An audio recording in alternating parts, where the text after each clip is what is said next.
بسم الله الرحمن الرحيم نحمده سبحانه وتعالى ونستهديه ونستغفره ونعوذ بالله تعالى من شرور أنفسنا ومن سيئات أعمالنا من يهده الله تعالى فلا مضل له ومن يضلل فلا هادي له وأشهد أن لا إله إلا الله وحده لا شريك له وأشهد أن محمدًا عبده ورسوله وصفيه من خلقه وحبيبه بلغ الرسالة وأدى الأمانة ونصح الأمة وكشف الله عز وجل به الغمة وجاهد في سبيل ربه حتى أتاه اليقين فاللهم صل وسلم وبارك عليه وعلى آله وأصحابه أجمعين أما بعد. Хвала Аллаху, мои братья и сестры в исламе. Аллах, свят Он и велик, благословил нас великим благом. Великим благом. Величайшим благом, которое Аллах, свят Он и велик, только может даровать человеку. А именно благо ислама. Благо слов «Ля иляха илля Мухаммадан Расулюллах». И это благо, мои братья и сестры, оно настолько большое и настолько ценное, что никакие разговоры, никакие слова в этом мире не смогут оказать настоящее воздействие на наши сердца относительно того, насколько же ценно это благо. Только тогда, когда ты встретишься с Аллахом, свят Он и велик, в судный день, когда вы действительно поймете, что значило жить с этими словами в сердце, что значило быть мусульманином, что значило быть последователем Мухаммада, саллаллаху алейхи вассалям. Таким образом, мы должны быть благодарны Аллаху, свят Он и велик, за эту честь, что Аллах, свят Он и велик, выбрал нас. Аллах, свят Он и велик, избрал нас и даровал нам благо, и мы должны показать Аллаху, свят Он и велик, свою благодарность. Мы должны благодарить Аллаха, свят Он и велик, за то благо, и одним из самых великих способов проявления благодарности Аллаху, свят Он и велик, является посещение вот таких собраний, собраний милости и имана, где восхваляют и возвеличивают Аллаха, свят Он и велик, где человек задумывается о том, как он живет, о том, как он смотрит на этот мир, о его красоте и роскоши, о его временности. И мусульманин в таких собраниях смотрит на свое сердце и выявляет именно то, что дорого его сердцу, и сколько для него значит ахира. В таких случаях эти собрания прекрасны. И сегодняшняя тема, она очень интересная. Сегодня я хочу поговорить о молодежи в исламе. Молодость, мои братья и сестры, вы можете сказать, что это такой период жизни, этап в жизни. Молодость в исламе – это очень и очень важный этап в жизни. Аллах, свят Он и велик, Его пророк, саллаллаху алейхи вассалям, и ислам в целом уделяют внимание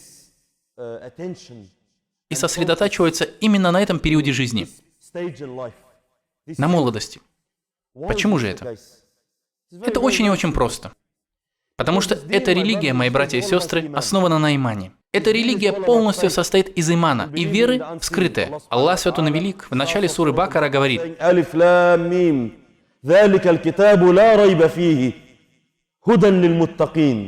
«И поистине это книга, в которой нет сомнений. Она является руководством для богобоязненных. И первое качество, которое есть у верующих,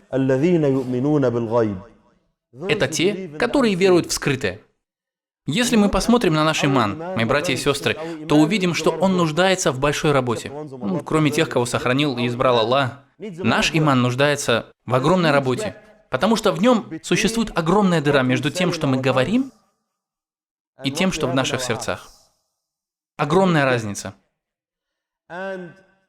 И обычно, если мы обойдем здесь всех и спросим, особенно молодых людей, ты любишь эту религию? Любишь ли ты Аллаха, свят Он и велик? Любишь ли ты Мухаммада, да благословит его Аллах и приветствует? Любишь ли ты ислам? Ответ будет всегда просто прекрасным. Типичный на 100%. Хорошо подготовленный ответ. Аллаху Акбар! Конечно же я люблю эту религию! Конечно же я люблю иман! Конечно же я люблю Аллаха, свят Он и велик! Конечно же я люблю Мухаммада, саллаллаху алейхи вассалям! Если ты спросишь любого мусульманина: брат, а возможно ли такое, что есть шанс того, что ты сегодня ночью можешь умереть? Если мы сейчас передадим листок, И опросим каждого человека здесь. Верите ли вы, как мусульманин, что есть шанс того, что вы можете сегодня ночью умереть? Все здесь в собрании ответят «да». И любой мусульманин на улице ответит «да». Даже люди, которые не молятся, ответят «да». Люди, у которых вовсе нет намерения начать молиться с завтрашнего дня, ответят «да». Продавец наркотиков даже скажет «да». Люди, которые утонули в своих грехах, ответят «да». Все они ответят «да». Это академически верный ответ. Конечно же, мы можем умереть этой ночью. Но на самом деле, у кого эта реальность утвердилась в сердце? Кто здесь из братьев, которые пришли и совершили ночную молитву? Вы знаете, иногда имам до того, как начинается молитва, говорит «Саллю салятуль мувадди». Это очень распространено в Египте, когда имам говорит «Саллю салятуль мувадди». Это значит «молись так, как будто ты прощаешься с этим миром». Или молись так, как будто это твоя последняя молитва. Кто здесь из братьев прочитал ночную молитву? Кто молился сегодня в джамаате? Кто прочитал молитву Иша, размышляя о том, что это его последняя молитва? О том, что я никогда больше не буду способен преклониться перед Аллахом Свят Он и Велик. И до того, как кто-нибудь начнет поднимать руки и говорить «Я», джазакаллаху хайран, мы просто поговорим об этом. В общем, Очень малое количество людей обладают таким качеством. поэтому нам нужно говорить об этом. В чем заключается проблема нашего имана? В чем заключается проблема нашей молодежи? Молодые братья и сестры обладают большой энергией. Они молоды. Они смотрят на эту дунью, на этот мир, и у них есть болезнь, которая называется тураль-амаль. Тураль-амаль – это болезнь, широко распространенная в уме посланника Аллаха, саллаллаху алейхи вассалям. Но особенно именно в поколении настоящего времени. А это именно далеко летящие надежды. В смысле, не беспокойтесь, я буду жить. Это то, что в его сердце, но он никогда не произнесет это языком. Она не произнесет это своим языком. Но в его сердце утвердилась эта уверенность. Нет, я еще поживу. У меня на завтра планы. У меня планы на следующую неделю. У меня планы на приближающиеся выходные. На Рамадан. У кого здесь планы на Рамадан? У каждого есть планы на Рамадан. И у меня есть, возможно, планы, иншаллах, поехать в хадж в этом году. И я женюсь, иншаллах. Иншаллах, увижу, как растут мои дети. Я поведу их в университет. Эй, куда ты идешь, дружок? Вернись назад. Не ты ли только что сказал, что можешь умереть сегодня ночью? Не ты ли сказал, что это возможно? Не ты ли сказал, что это, возможно, была твоя последняя молитва? Да, конечно, если говорить теоретически. Но что же в наших сердцах? Каждый знает сам. Таким образом, этот этап в жизни, в котором человек обычно здоров, силен, именно в этот период жизни он чувствует силу и мощь. Он насыщает себя, становясь лучше день за днем. Он полностью открыт этому миру и его роскоши. И он может видеть свое будущее перед собой. Он находится в этапе планирования. Но некоторые люди, когда они уже состарились, больны, в общем, находятся не в расцвете сил. Именно поэтому, когда вы заходите в мечеть в наши дни, чаще всего вы видите там старых людей с седыми бородами, сидящими облокотившись на спину. И, Маша Аллах, у них вы обнаружите стойкость в религии. Они очень строго относятся к своим молитвам. И когда вы разговариваете с ними, то замечаете, что у них нет больше связей с этим миром. Он особо ничем не жертвует, и пусть Аллах вознаградит их и увеличит, машалла, их деяния. Мы не умаляем их деяния в какой-либо степени, но мы просто пытаемся выделить разницу. Вот и все. Я уже стар, мои дети выросли в этой дуне, мне больше ничего не интересно. Физически я чувствую, что вскоре я покину этот мир. И поэтому придерживаться религии становится легче. Соблюдение дается очень легко, чем тогда, когда ты молод, наполнен планами. Тебе хочется строить, расти, собирать деньги. У тебя есть мечты об образовании, мысли о женитьбе и семье. И именно поэтому Мухаммад, саллаллаху алейхи вассалям, был спрошен о самой вознаграждаемой милостыне. За какую милостыню полагается наибольшая награда? И он, да благословит его Аллах и приветствует, ответил: это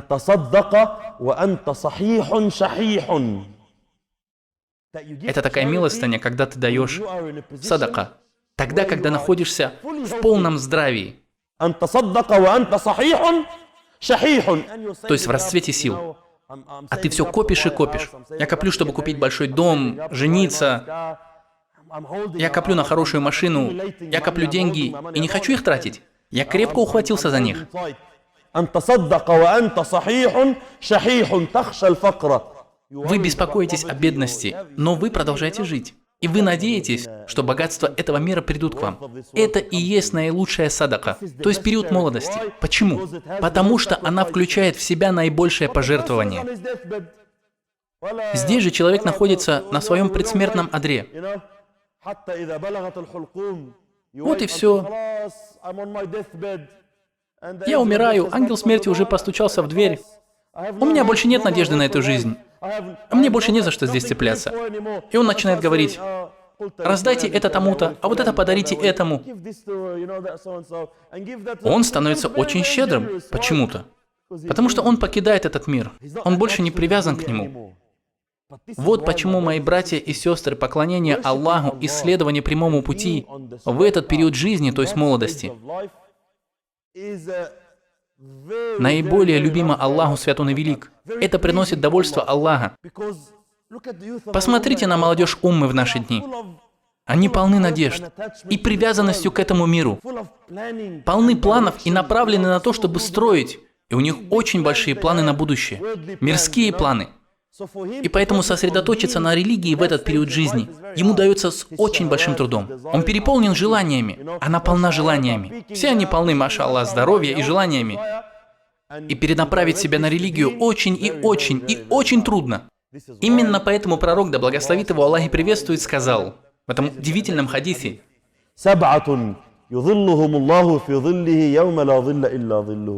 в судный день будет 7 групп людей, которые укроются в тени Аллаха Свят Он и Велик, в той тени, кроме которой не будет иной тени.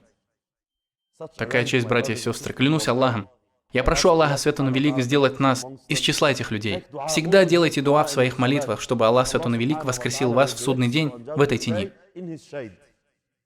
Вы можете увидеть, братья, что в этом мире мы все любим статус.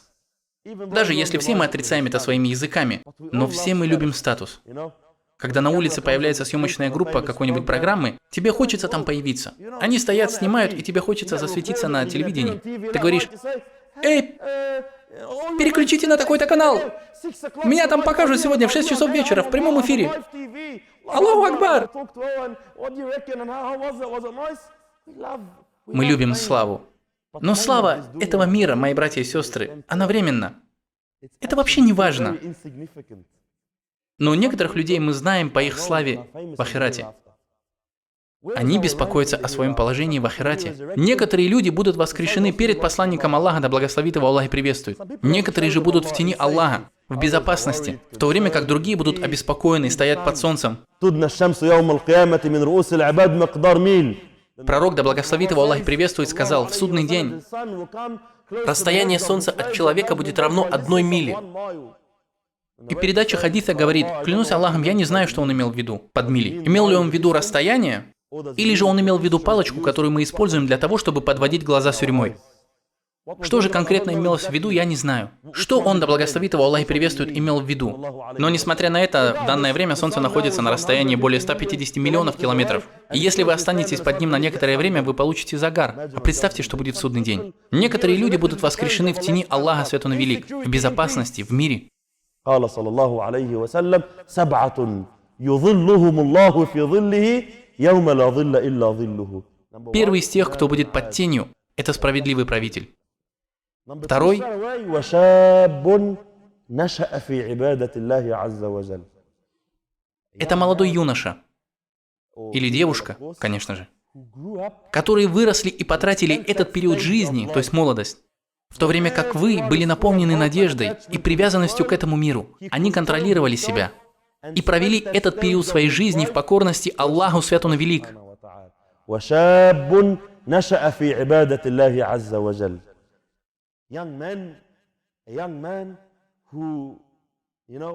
наши дни, клянусь великим Аллахом, если ты посмотришь на нашу молодежь, то положение очень печально. Посмотрите на то, к чему они устремились. Посмотрите на тех, кому они подражают. Посмотрите на тех, за кем они следуют. Не думайте о том, что они говорят своими языками. Я хочу, чтобы вы посмотрели на их действия. Внимательно посмотрите на их действия. Пусть каждый посмотрит на самого себя, на то, о чем мы говорим, как одеваемся, как действуем, на то, что мы говорим своими языками, типа «Мы любим религию Аллаха, любим сподвижников, да будет доволен ими всеми Аллах. Это чемпионы уммы». Но кого же мы на самом деле любим? Своим сердцем. За кем мы на самом деле следуем? Кто для нас является образцом для подражания? Посмотрите на умму Мухаммада, да благословит его Аллах и приветствует. Положение очень и очень печальное. Сахабы, да будет доволен ими всеми Аллах, мои братья. Некоторые из них были молодыми. Они те, на чьих плечах была распространена эта религия. Ислам был распространен на плечах этих молодых сподвижников. Посланник Аллаха, да благословит его Аллах и приветствует, сказал в хадисе: «Пожилые люди из племени Курейш отвергли мой призыв. И именно молодые мужчины и женщины поддержали религию. И благодаря тому, что они жертвовали на этом пути, ислам распространился по всему миру». Это очень и очень трудно сделать в этот период жизни, но за это полагается очень большая награда. Несмотря на желание, несмотря на то, что другие делали вокруг, они были сосредоточены на религии. У них было ясное, чистое оружие. Ислам, ясный путь в жизни. И они знали, чего они хотели в столь молодые годы.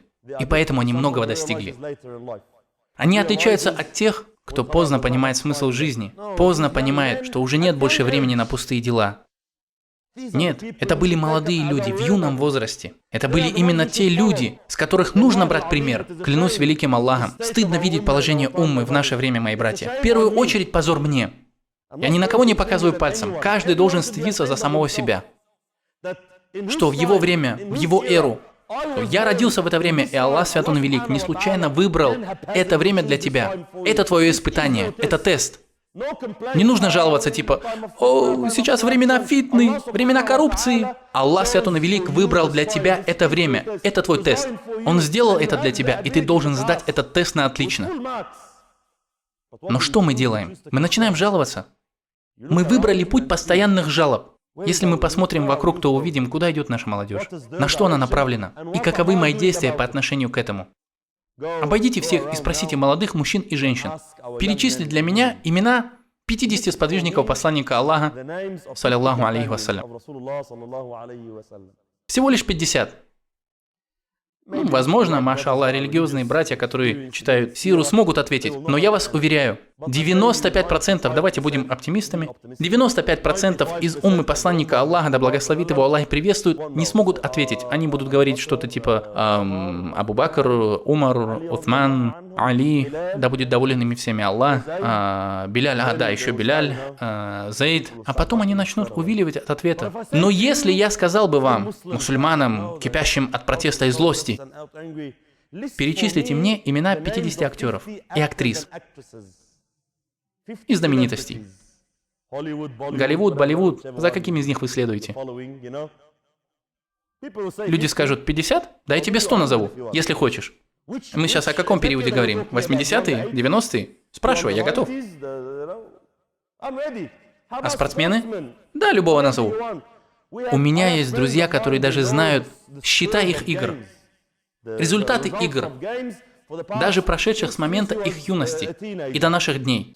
Им уже 30 или 40 лет, и они знают результаты этих игр. Почему? Потому что правда в том, что они и есть их герои. Они для них чемпионы. Он чемпион. Будь то боксер или спортсмен, актер или актриса, звезды нашего времени. Они те, которых мы действительно любим и за которыми следуем. Но сахабы, да будет доволен ими всеми Аллах, мы даже не называем их имен, мы говорим: такой-то, да будет доволен им Аллах. Биляль, да будет доволен им Аллах. Умар, да будет доволен им Аллах. Если я скажу тебе: брат, встань, пожалуйста. Любой брат, встань, пожалуйста. Или любая сестра, встань, пожалуйста. Расскажи мне об Умаре в течение 10 минут. Расскажи мне об Умаре, да будет доволен им Аллах, в течение 10 минут. Расскажи мне о Хадидже, да будет доволен ею Аллах, в течение 10 минут. Они ответят: извини, шейх, может быть, им станет стыдно. Или скажут: ну, я не очень-то и хорошо знаю этого сподвижника. Это знак того, куда мы направляемся. Это говорит о том, куда идет наша молодежь. Это говорит о том, чем они гордятся. Чем же гордится наша молодежь в наши дни? Где же честь мусульманина в наше время? Заключается ли честь мусульманина в наше время в Коране? Заключается ли честь мусульман в наше время в религиозных знаниях? Заключается ли честь мусульманина в следовании сунне Мухаммада, да благословит его Аллах и приветствует? Или же честь заключается в противоположном этому всему? Где мы находим нашу честь сегодня? Наша честь в машине. Все молодые люди отрицают это. Но если ты говоришь им: брат, знаешь, ты очень сильно любишь Дунью. Он отвечает: ты это мне? Я? Дунью? Да ни за что. Клянусь Аллахом, я ее не люблю. Успокойся, брат. Аллах Свят Он и Велик говорит: вы не просто любите деньги, но вы их очень сильно любите. Но люди отрицают это. Они отрицают, говоря: не-не-не-не, деньги меня вообще не интересуют. Ты меня просто плохо знаешь. Но на самом деле он видит свою честь в машине, которую водит. Я не говорю об обычных парнях. Даже религиозные братья отличаются этим. Борода, сунна, все при нем. Давайте добавим сюда Феррари или Ламборджини. Дайте ему прокатиться на нем по улицам. И он будет сидеть вот так. Высунет один локоть через окно. Его борода сразу же наполняется гордостью. Мы гордимся своей одеждой. Тем, как мы одеваемся. Тем, какую брендовую одежду мы носим. О, они все говорят о тебе. Субханаллах. Аллах Свят Он и Велик настолько унизил нас в наше время, что мы гордимся даже своей обувью. Сейчас статус мужчины определяется по брендовой обуви, которую он носит. Инна лилляхи ва инна илейхи раджиун. Но если кто-то привязан к Корану, да что это вообще значит? Если у кого-то есть знания, именно поэтому в наше время многие молодые люди бьются за религию. Пойдите к любому, отцу или матери, протестируйте их и спросите: пап, ты любишь религию? Да. Ты любишь сунну? Да. А пророка Мухаммада, саллиллаху алейхи вассалям? Конечно. Хорошо, отец, но я хочу выучить Коран, это займет 2 года. То есть мне нужно 2 года из всей моей жизни, чтобы выучить Коран. Каждый отец ответит: я, конечно, люблю Коран, но я хотел бы, чтобы ты стал доктором или инженером. Образование очень важно. Да, мы не отрицаем этого. А Коран? Что, он не настолько важен? Неужели книга Аллаха Свят Он и Велик не настолько важна? Неужели знания о религии не настолько важны? Какой позор нашей молодежи в наше время. Идите и протестируйте их в религии. Клянусь великим Аллахом. Маша Аллах, он большой. Тратит 3 часа в спортзале каждый день. А что, поддерживание здоровья разве не сунна? Да, брат, конечно же сунна. Следи за собой, Маша Аллах. 3 часа в спортзале каждый день. Но сколько времени они уделяют книге Аллаха Свят Он и Велик? Какие ахкамы религии ты знаешь? Как читать намаз? Как платить закят? Позор! Итак, мы говорим, мои братья и сестры, что все исходит от того, что в сердце. Куда вы направляетесь и кого вы действительно любите? Каждый должен спросить это у себя. Умар, да будет доволен им Аллах, сказал: будь собственным судьей до того, как Аллах рассудит тебя. Отчитывайтесь за свои деяния перед собой до того, как Аллах Свят Он и Велик отчитает вас. Когда вы собираетесь куда-то лететь, вы пакуете свои вещи. Возможно, многие братья здесь не женаты. Знаете, твоя жена всегда беспокоится. Беспокоится, когда собирает сумки. Почему? У женщин есть тенденция перегружать сумки. Это в них заложено. Они уже не могут с этим ничего поделать. И поэтому вы волнуетесь о предстоящем полете. Некоторые люди проверяют свои сумки дома, чтобы убедиться в том, что они смогут пройти весовой контроль. И затем в аэропорту вы начинаете открывать свою сумку и доставать оттуда вещи. Это ставит вас в очень неловкое положение. Поэтому вы беспокоитесь перед тем, как куда-то ехать. Нечто очень незначительное в этой дунье. Но все же мы беспокоимся из-за этого. А представьте себе встречу с Аллахом Свят Он Велик в судный день.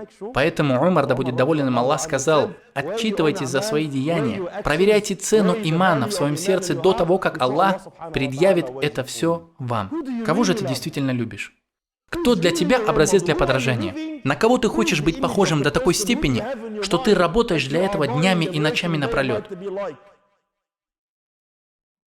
И не нужно мне давать ваш академический ответ, который мы выучили в исламской школе. Мой отец сказал, что все мы хотим быть как посланник Аллаха, да благословит его Аллах и приветствует.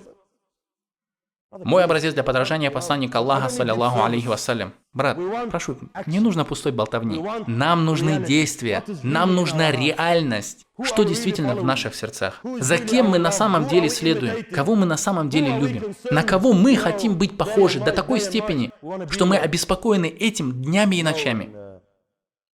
Посмотрите на молодежь в наше время.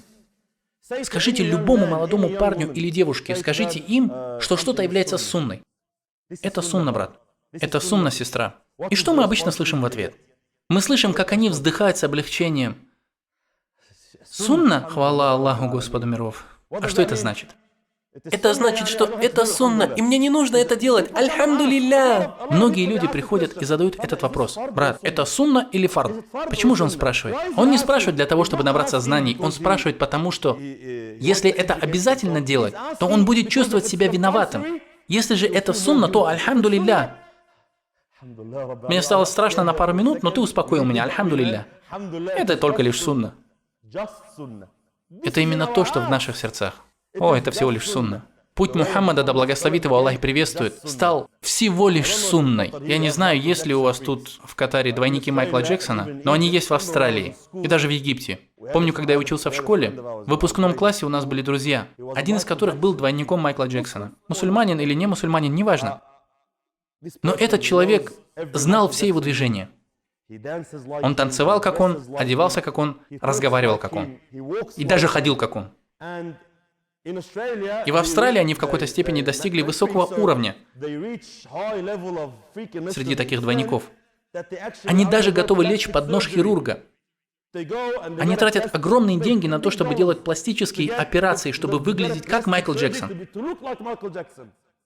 Хотя сам Майкл Джексон никогда в жизни не говорил кому бы то ни было: «Делай, как я», или «Танцуй, как я», «Действуй, как я», И я дам тебе то-то и то-то. «Если ты будешь повторять за мной, я дам тебе это».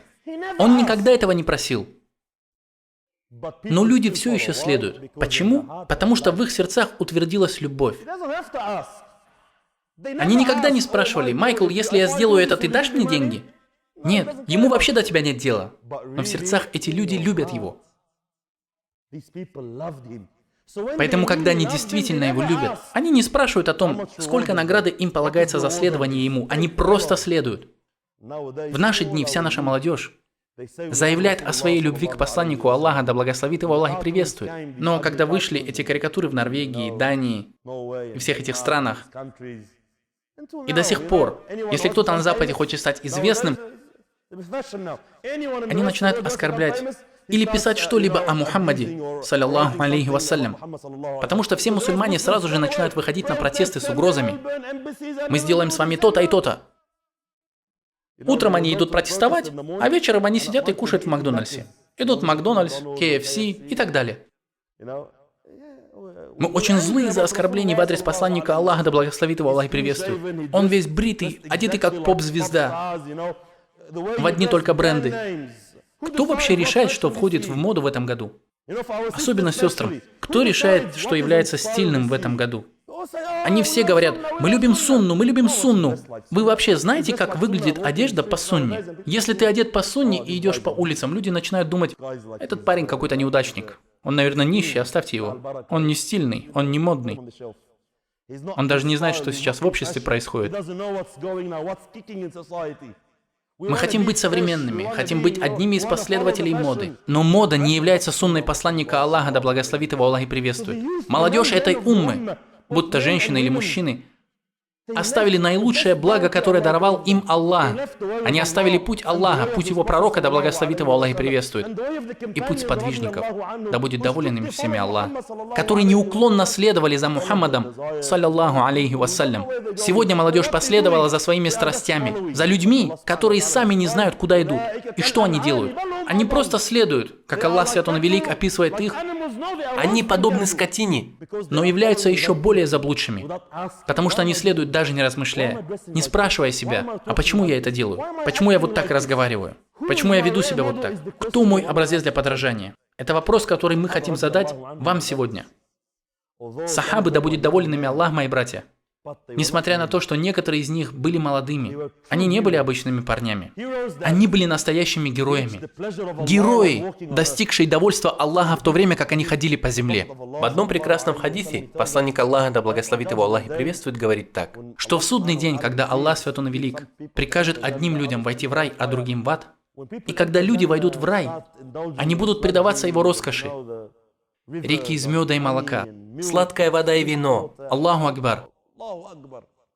Они предаются всем удовольствиям, перечисленным в книге, И после этого Он, свят Он и велик, говорит с ними.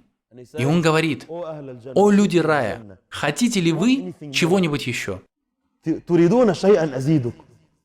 Представьте себе этот вопрос, мои братья. Вы предаетесь своим желаниям в роскоши, о которой не слышало ни одно ухо, которое не видел ни один глаз, и чье изображение никогда не появлялось в искусстве людей. А затем Аллах, свят Он и велик, говорит тебе: «Желаешь ли ты чего-нибудь еще? Могу ли я что-нибудь еще для тебя сделать?» Люди, пребывающие в раю, в шоке.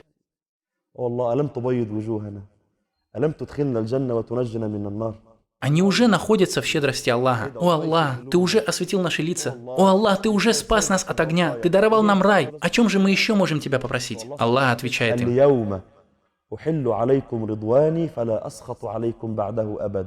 «Сегодня я дарую вам свое довольство и никогда не пролью на вас своего гнева». Довольство Аллаха. Когда они получат его?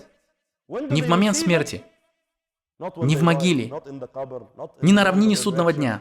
Нет, не на сирате. Только после того, как войдут в рай. Они получат довольство Аллаха, свят Он и велик. Некоторые сподвижники, да будет доволен ими Аллах, получили довольство Аллаха в то время, как они ходили по этой земле. Аллах был ими доволен. Это и есть герой. Именно тот, за кем я должен следовать. Именно тот, о ком я должен читать и узнавать. Этими людьми был доволен Аллах. Это люди рая, настоящие мужчины.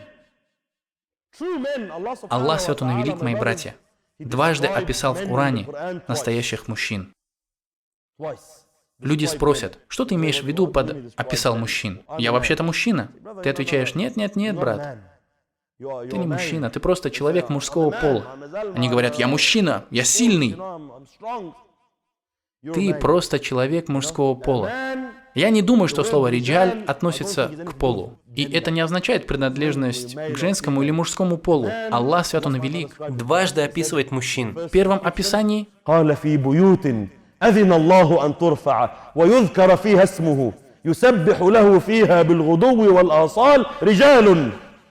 لا تلهيهم تجارة ولا بيع عن ذكر الله وإقام الصلاة وإيتاء الزكاة يخافون يوما تتقلب فيه القلوب والأبصار.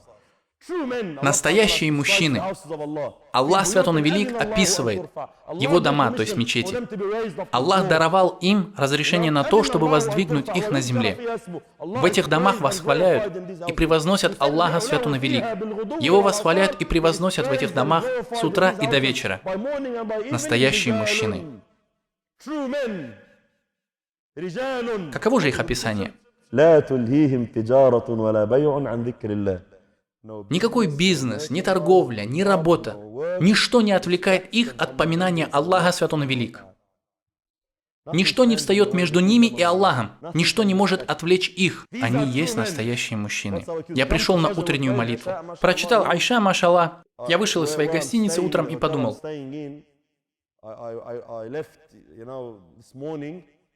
что прочитаю утренний намаз в мечети. Прошел немного и зашел в мечеть.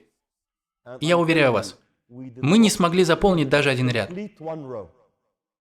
Огромная мечеть. Мусульмане не смогли заполнить даже один ряд.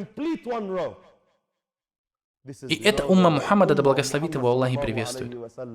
Мы все, маша Аллах, говорим, что можем умереть этой ночью, что у нас нет времени, нужно работать, но все это только на языке, а в сердцах я все еще живу.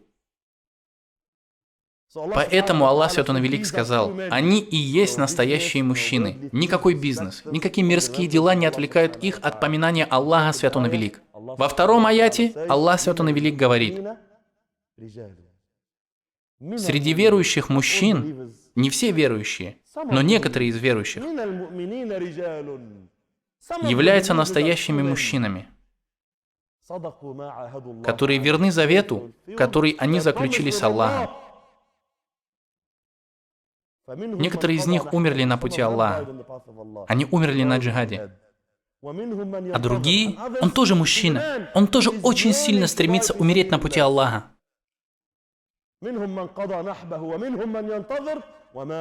Он не меняет свою религию. Имеется в виду, он не забавляется на пути посланника Аллаха, да благословит его Аллах и приветствует.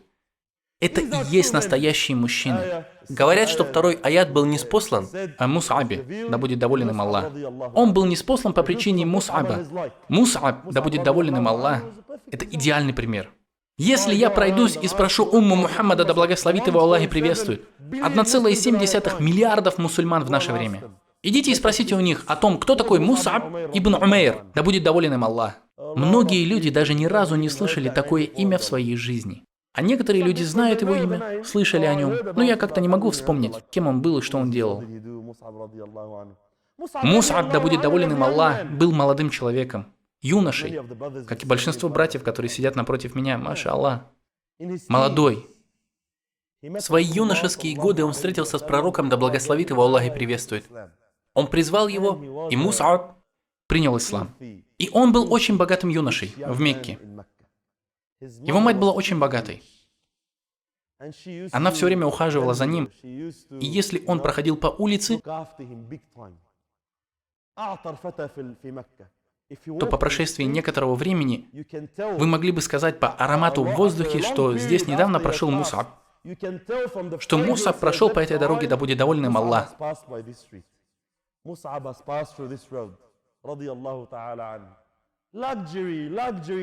Роскошь, лучшая одежда, лучший парфюм, огромное богатство. И после этого иман вошел в его сердце. Религия вошла в его сердце. Любовь к посланнику Аллаха, да благословит его Аллах и приветствует. И ахират вошли в его сердце. Итак, Мус'аб, да будет доволен им Аллах, пожертвовал всеми этими мирскими вещами и последовал за посланником Аллаха, да благословит его Аллах и приветствует. Его мать пригрозила ему: «Если будешь следовать за этим человеком, то не получишь от меня ни денег, ни роскоши, ничего». Мус'аб, да будет доволен им Аллах, остался стойким на религии Аллаха, свят он велик. Он пожертвовал всем этим. Мус'аб, да будет доволен им Аллах, получил бойкот от своей матери. И в некоторых преданиях говорится, что он начал носить овечью кожу. Представьте себе жару в Мекке. Те из вас, кто знает, что это такое, конечно же, там, где вы живете, то есть Катар, тоже очень жарко. Представьте себе, самый пик лета, и все, что у вас есть из одежды, это овечья кожа. И Мус'аб, да будет доволен им Аллах, носил такую жесткую одежду. У него больше не было приятного аромата, ничего подобного. Пророк, да благословит его Аллах приветствует, увидел, как Мус'аб проходил. И в это время он сидел со своими сподвижниками. Просто вслушайтесь в слова пророка, да благословит его Аллах приветствует. Посмотрите на этого юношу. Посмотрите на то, что сделала с ним любовь к Аллаху и его пророку. Клянусь Аллахом, раньше я видел Мус'аба с исходящим от него ароматом, самым лучшим ароматом в Мекке. Такая роскошь. Посмотрите, что сделал с ним путь Аллаха. Мус'аб, да будет доволен им Аллах, принял ислам. И пророк, да благословит его Аллах и приветствует, отправил его в Медину за год до хиджры. После 12 лет пророчества он, да благословит его Аллах и приветствует, отправил Мус'аба, да будет доволен им Аллах, из-за того, что некоторые ансары, некоторые люди не приняли ислам. Он был первым послом ислама. Пророк, да благословит его Аллах и приветствует, отправил его призывать людей к Аллаху в Медине. Вся Медина в книге его благих дел. За всю Медину он получит вознаграждение, да будет доволен им Аллах. Молодой юноша. Он уехал в Медину и начал делать да'ват. В течение года. Это и есть герой для тебя. В течение 1 года не было в Медине дома и семьи, в которой бы хоть один человек не принял ислам. Не просто дом, а целые семьи принимали ислам. Все племя Саада ибн Муаза, да будет доволен им Аллах, приняло ислам благодаря Мус'абу, да будет доволен им Аллах. Целые племена встанут перед ним в судный день. Племена ансаров на высших уровнях имана. И посмотрите теперь на нашу молодежь. Они даже не могут должным образом прочитать сурат Аль-Фатиха. Мус'аб, да будет доволен им Аллах, переселился в Медину и делал там да'ват, и Аллах свят он и велик, принял его работу и наградил за 1000 людей. Маша Аллах. Все они будут в его книге благих дел. И потом, после переселения, пророк, да благословит его Аллах и приветствует, дал ему знамя армии в битве при Ухуде. И Мус'аб, да будет доволен им Аллах, нес знамя и воевал. И все, наверное, знают эту историю, когда мусульмане начали убегать. Мус'аб, да будет доволен им Аллах, был атакован и убит в этой битве. И в каком же состоянии он умер? Да будет доволен им Аллах. Однажды Абдурахман ибн Ауф, да будет доволен им Аллах, и вы все знаете, кто такой Абдурахман ибн Ауф, маша Аллах. Я надеюсь, что вы знаете хотя бы 10 самых лучших и благородных сподвижников. Идите и протестируйте людей вокруг вас. Идите к своей жене, матери, отцу и друзьям. Дайте им листочек, хотя бы 20 вашим родственникам. И протестируйте их. Кто эти 10 самых лучших, благородных сподвижников в нашей религии? В уме посланника Аллаха, да благословит его Аллах и приветствует. И посмотрите на успех этого сразу же. Я не хочу унижать кого бы то ни было. Вы увидите результат сразу же, вы поймете, кого вы действительно любите, мои братья и сестры. После этого вы узнаете, кого вы действительно любите. Итак, Абдурахман ибн Ауф, один из величайших сподвижников посланника Аллаха, да благословит его Аллах и приветствует, в достоверном хадисе передается, что однажды он постился.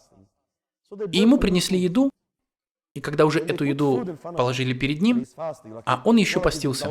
Не думайте, что он пребывал в роскоши и кушал так же, как мы едим сегодня.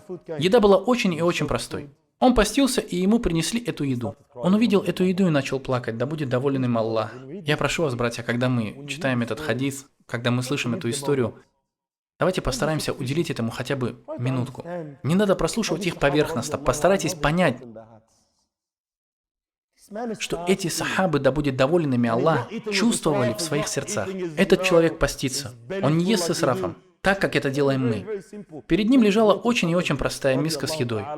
Он видит еду и начинает плакать, да будет доволен им Аллах.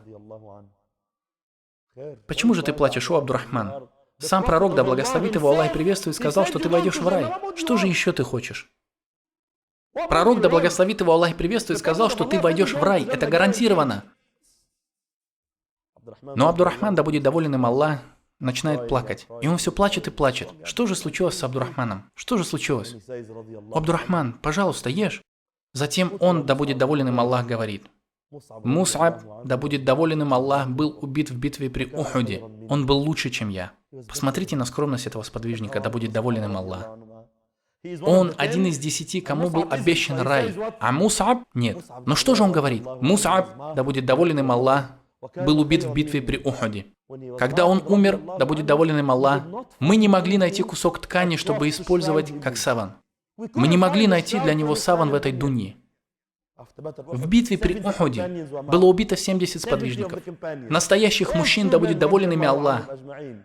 Мы не нашли ничего, кроме маленького покрывала.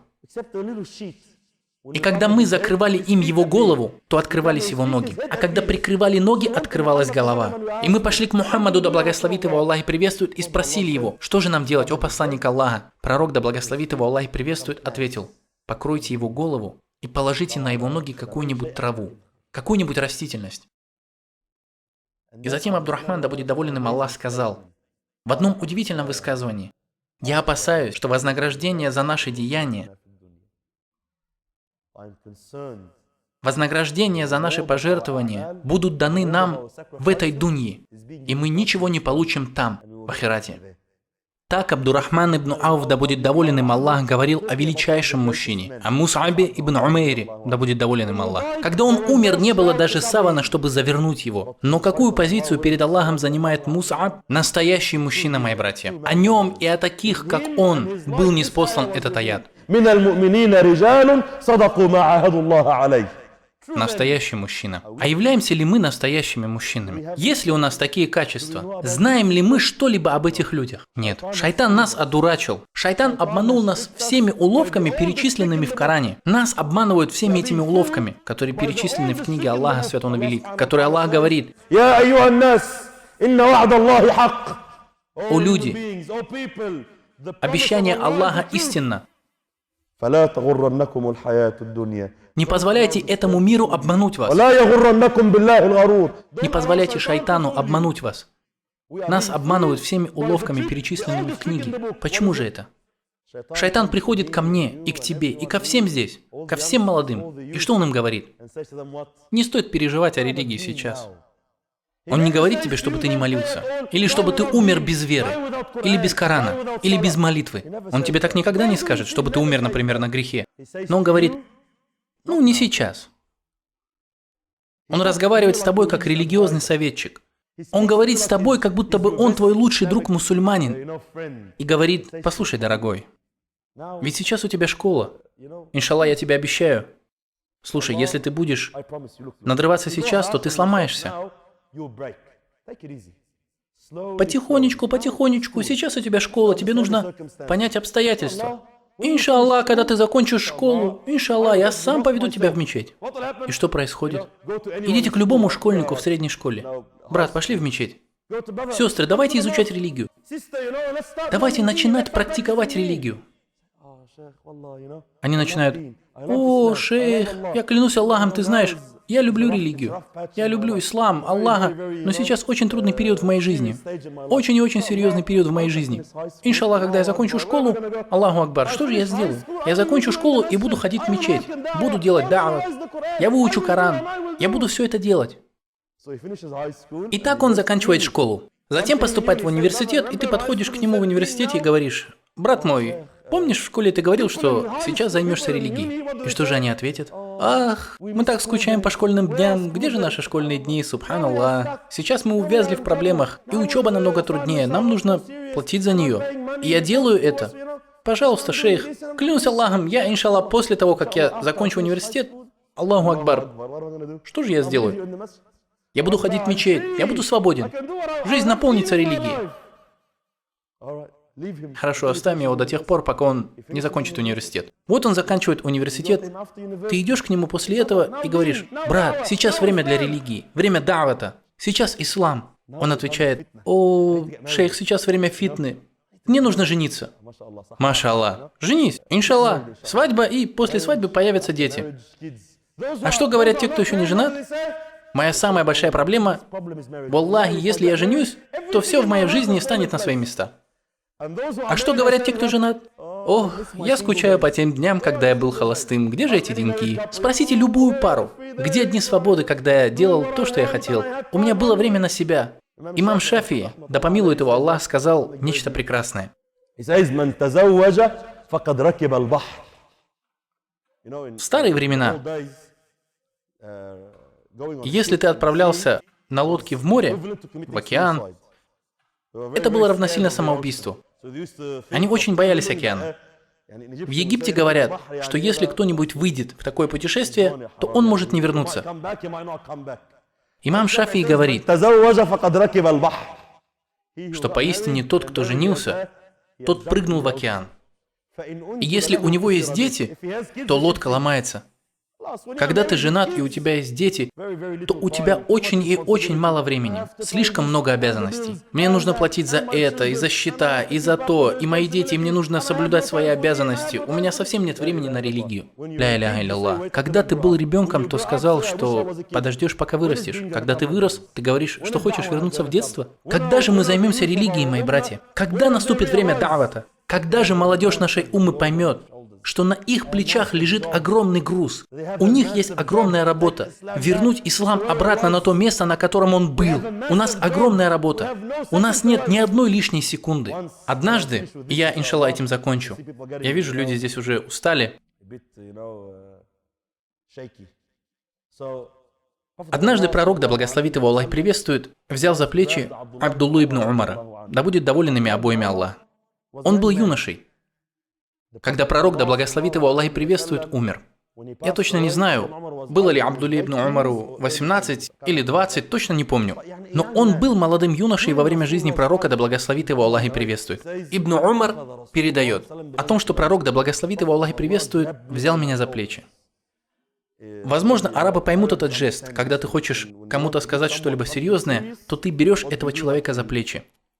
Нечто очень и очень серьезное, чтобы сконцентрировать человека на себе.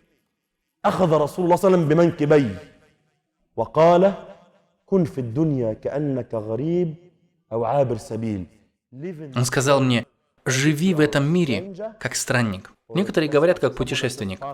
Как тот, кто проходит мимо.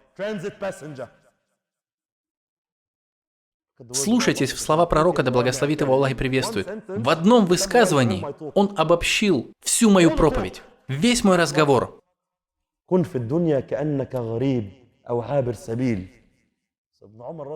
Итак, когда Ибн Умар, да будет доволен им Аллах, услышал это, он сказал следующее: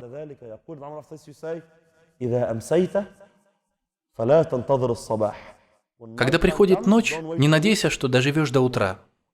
Если доживешь до утра, то не надейся на то, что доживешь до вечера. Когда ты здоров, работай, потому что ты можешь заболеть. Работай ради религии. Сейчас ты жив, но может быть завтра ты будешь мертв. Таким было понимание сподвижников, да будет доволен ими всеми Аллах. Братья и сестры, вы можете представить, что было бы, если бы мы относились к своей религии так, будто у нас больше нет времени? Что бы случилось с нашим иманом? Если я вам скажу, что после лекции я подойду к вам и положу листочек в ваш карман и скажу: сын мой, или дочь, брат, сестра, мне вчера приснился ангел смерти, и он сказал, что сегодняшняя ночь станет для тебя последней. Твои дни сочтены. Осталось совсем немного времени. Пошел бы ты сегодня домой спать. Или же ты пошел бы читать тахаджуд. Пошел бы ты читать намаз в мечети. Или ты будешь спрашивать, это фард или сунна. Читал бы ты Коран всю эту ночь напролет. Или сказал бы: не-не, иншаллах, после университета начну. После экзаменов. Если бы мы жили, осознавая, что больше у нас нет времени, то мы бы только возвышались. Но проблема в том, что шайтан нас одурачил. Он убедил молодежь: не волнуйся, отложи религию, откладывай дават. Иншаллах, иншаллах. Вот поэтому мы и сидим здесь, братья и сестры, и задаемся этим вопросом. Когда же настанет время для религии? Иншаллах, у меня планы на Рамадан. А что, если Рамадан для тебя не наступит? Откуда ты знаешь, что Рамадан наступит для тебя? Что, если ты не сможешь совершить хадж? Что, если ты не закончишь университет? Что, если совсем не осталось времени? Не-не-не-не, шайтан сидит на твоей шее и говорит: не волнуйся, иншаллах, все хорошо. Не надо слушать этого человека. Ты еще будешь жить. Я буду жить, иншаллах. Я здоров, альхамдулилля, со мной все в порядке. Проснись. В наши дни молодые умирают чаще, чем пожилые люди. Умирают из-за аварий, проблем со здоровьем. Все умирают. Люди вокруг тебя умирают. Над сколькими молодыми мы прочитали джаназа намаз? Но я прочитал джаназа и сказал: инна лилляхи ва инна илейхи раджиун. Этот молодой юноша умер, и, быть может, я буду следующим. Нет, ты еще будешь жить, не беспокойся, иншаллах. Я здоров. Что вообще со мной может случиться? Конечно же, у меня есть время. И именно по причине этой болезни мы надолго оставили религию позади. И моим советом для вас, братья и сестры, будет: клянусь Аллахом, знайте, что времени нет. Допустим, что ты проживешь до 70 лет, ну, может быть, до 80. Хорошо, осталось еще 50 лет. Клянусь Аллахом, даже этого времени недостаточно. Ладно, допустим, ты прожил еще больше, но клянусь Аллахом, даже в этом случае времени нет. Время бежит, оно проходит очень быстро. И я советую вам всем, пожалуйста, ради Аллаха, вернитесь к религии. Мы не убегаем от Аллаха. Мы бежим к Аллаху Святу на Велик. Вернитесь к религии. Возьмитесь за религию. Со всем тем, что у вас есть. Со всей вашей энергией. Со всей вашей заинтересованностью. Ты должен быть озабочен религией, когда просыпаешься по утрам. Ты должен быть озабочен религией, когда ложишься спать по ночам. Каждую ночь, когда идешь ложиться спать, произнеси дуа Мухаммада, саллиллаху алейхи вассалям, от всего сердца. О Аллах, с Твоим именем я улегся на бок. И по Твоей воле я поднимусь скоро. О Аллах, если заберешь мою душу, то помилуй ее. А если отпустишь ее, то защити ее, я Аллах, посредством того, чем ты защищаешь своих праведных рабов. Если я произнесу это дуа от всего сердца, будто бы я покидаю этот мир, то пропущу ли я утреннюю молитву следующим утром? Пропущу ли ночную молитву? Насколько я заведу свой будильник? На 8 часов, чтобы проснуться на работу? Или пораньше, чтобы проснуться на намаз? Чтобы укрепить религию и иман? Поэтому мы говорим вам, мои братья, пожалуйста, перестаньте откладывать религию и начните работать сейчас. Когда я это говорю сейчас, я не имею в виду в этот Рамадан, я не имею в виду в следующую неделю, прямо этой ночью. Религия начинается этой ночью. У тебя есть грех? Покайся. Если ты не сконцентрирован, то сконцентрируйся. Делай дуа. Проси у Аллаха. Когда мы просим у Аллаха Свят Он Велик, Он отвечает. Клянусь Аллахом, когда кто-либо направляется к Аллаху шагом, то Аллах Свят Он Велик направляется к нему бегом. Просите у Аллаха Свят Он Велик, и Он никогда не подведет. Мы просим у Аллаха Свят Он Велик сделать нас в числе этих людей.